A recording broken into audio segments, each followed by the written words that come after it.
Shalom saudaraku, berjumpa kembali bersama dengan saya Pendeta Jakob Setio, masih dalam program Sapa Jemaat di Rumah. Kali ini kita akan bersatu bersama-sama, mari kita berdoa. Bapa kami rindu, firman-Mu sungguh memberkati kami, dan biarlah melalui renungan firman itu, kami semakin dikuatkan, diteguhkan di dalam pengiringan kami akan Engkau. Kami siap diberkati, terpujilah nama-Mu kekal selama-lamanya. Dalam nama Yesus kami berdoa, haleluya, amin. Firman Tuhan kali ini terambil dari Yohanes 15 ayat yang kedua. Yohanes 15 ayat yang kedua berkata, "Setiap ranting padaku yang tidak berbuah, dipotongnya, dan setiap ranting yang berbuah, dibersihkannya, supaya ia lebih banyak berbuah." Ayat yang hampir sama dengan itu terdapat di dalam Roma 7 ayat 4. Roma 7 ayat 4 berkata, "Sebab itu saudara-saudaraku, kamu juga telah mati bagi hukum Taurat oleh tubuh Kristus, supaya kamu menjadi milik orang lain, yaitu milik Dia atau milik Yesus yang telah dibangkitkan dari antara orang mati, agar kita berbuah bagi Allah." Saudaraku, berdasarkan kedua bagian ayat firman Tuhan di atas, sebagai anak-anak Tuhan yang telah ditebus oleh darah Kristus yang mahal, agar olehnya kita menjadi milik kepunyaan Allah, maka berbuah itu adalah sesuatu yang harus atau wajib bagi orang percaya. Itu artinya setiap kita harus mengalami pertumbuhan, lalu kemudian buah-buah yang nyata dalam kehidupan kita, yaitu karakter yang semakin hari semakin menyerupai Kristus. Jika ditanyakan seberapa pentingkah berbuah bagi Kristus itu, jawabannya jelas di dalam Yohanes 15 ayat yang kedua tadi. Di sana dikatakan bahwa setiap ranting padaku yang tidak berbuah, sekali lagi, setiap ranting padaku yang tidak berbuah akan dipotongnya. Itu artinya, bila kehidupan iman Kristen kita tidak mengalami pertumbuhan dan buah-buah yang nyata, maka pastilah kita akan dipotong, lalu dibuang, dicampakkan ke dalam perapian yang menyala-nyala. Itu sudah sesuatu yang pasti. Maka tidak ada pilihan bagi orang-orang percaya untuk hidup memberi buah bagi Kristus. Pertanyaannya adalah, apa sih yang dimaksudkan dengan buah di sini? Menurut Galatia 5 ayat 22 sampai 23, di sana dijelaskan bahwa buah roh itu terdiri dari 9 hal yang keseluruhannya merupakan satu kesatuan. Artinya, setiap bagian tidak dapat dipisahkan antara satu dengan yang lainnya. Mungkin itu mirip seperti permen, permennya satu tetapi rasanya bermacam-macam. Namun demikian, dari ke-9 buah roh tersebut dapat dibagi menjadi 3 bagian penting, yaitu yang pertama, berhubungan dengan Tuhan. Di sini ada kasih, sukacita, dan damai sejahtera. Dan yang kedua, berhubungan dengan sesama manusia.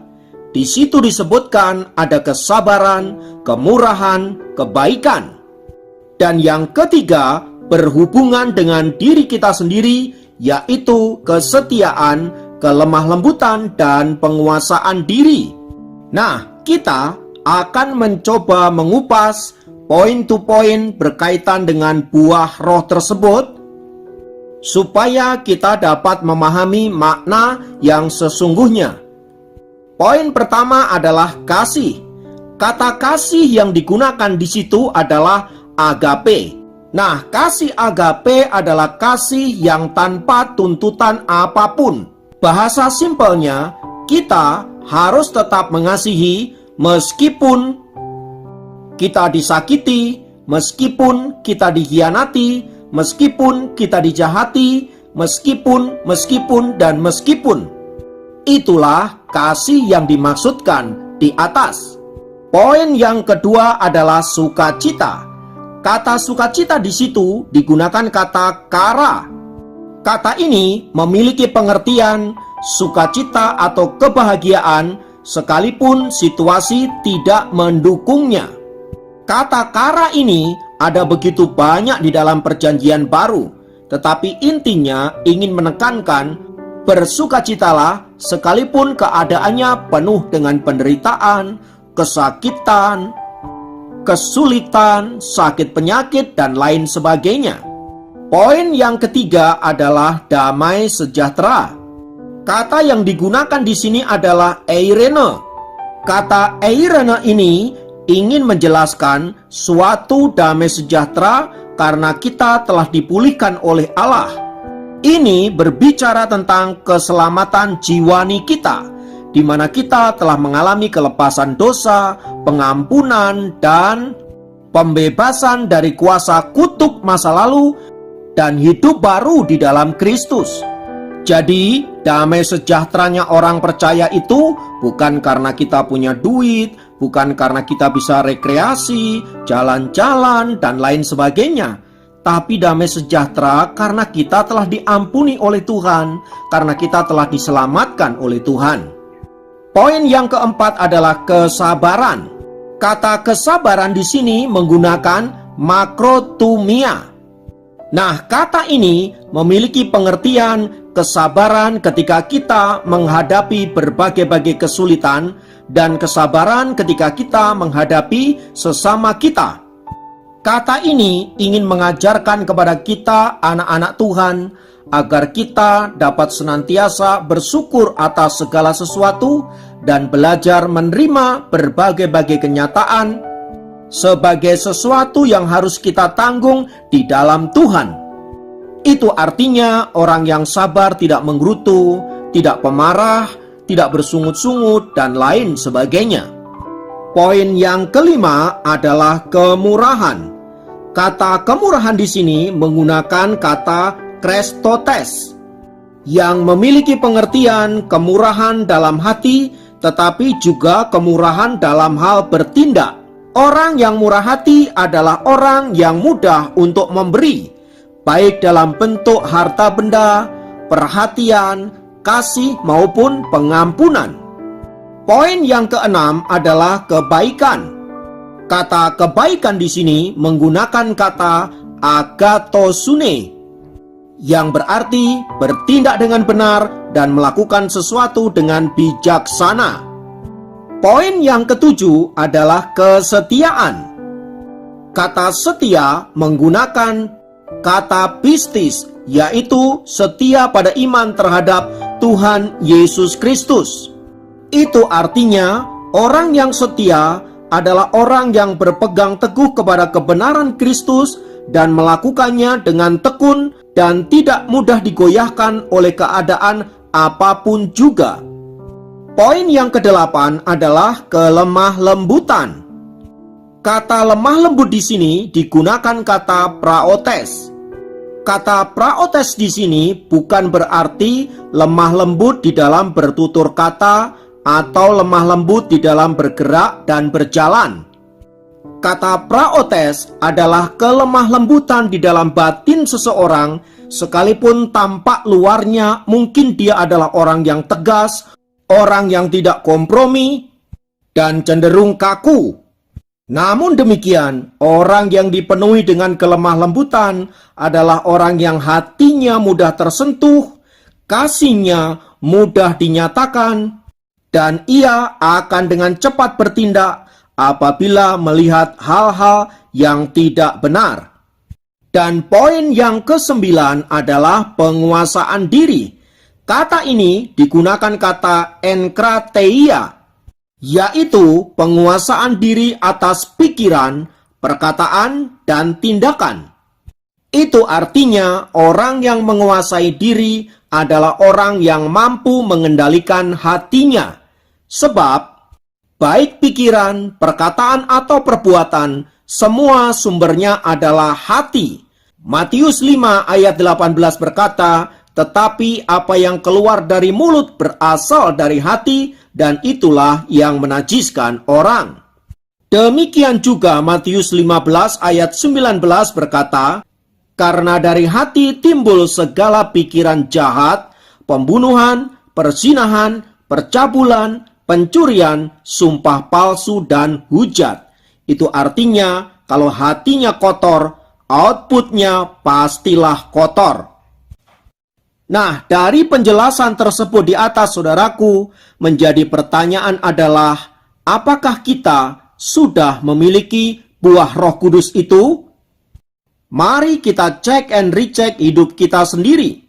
Dan bila ternyata kita masih belum sampai kepada tahap yang dikehendaki oleh Allah, mari dengan rendah hati kita minta bimbingan Tuhan, dengan rendah hati kita minta pertolongan Tuhan, agar buah Roh Kudus itu boleh nyata dalam kehidupan kita.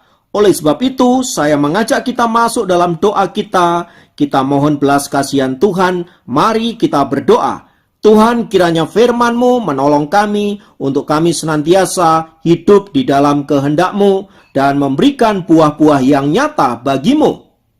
Roh Kudus, bantulah kami agar kami senantiasa hidup sesuai dengan kehendak-Mu, sesuai dengan tuntunan-Mu, sampai seluruh rencana Allah digenapi di dalam dan melalui hidup kami.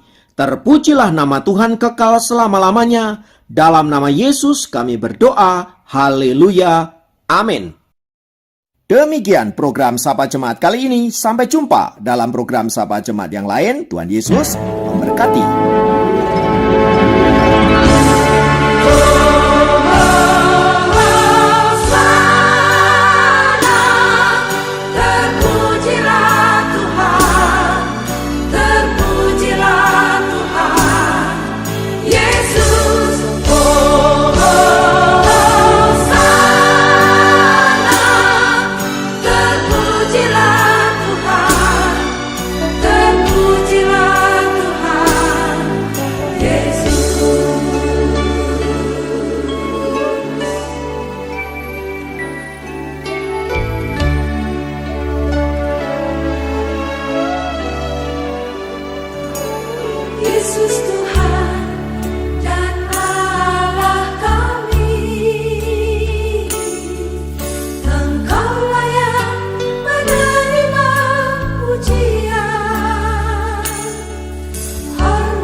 Pujilah Tuhan Yesus.